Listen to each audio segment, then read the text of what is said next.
Hi everyone, in front of me I've got HUAWEI MediaPad T5 and let me share with you how to allow unknown sources on this device. So let's start with opening the settings, and here in this left section let's scroll in order to find security and privacy.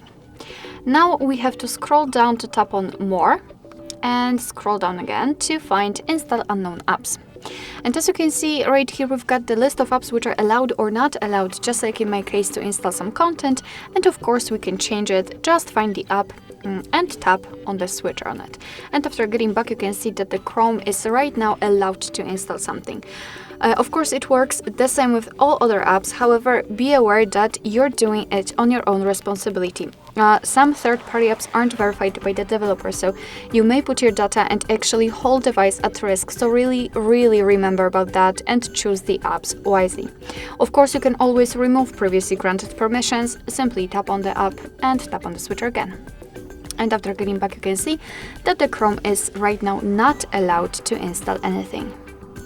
Alright, so that will be all. Thank you so much for watching. I hope that this video was helpful, and if it was, please hit the subscribe button and leave the thumbs up.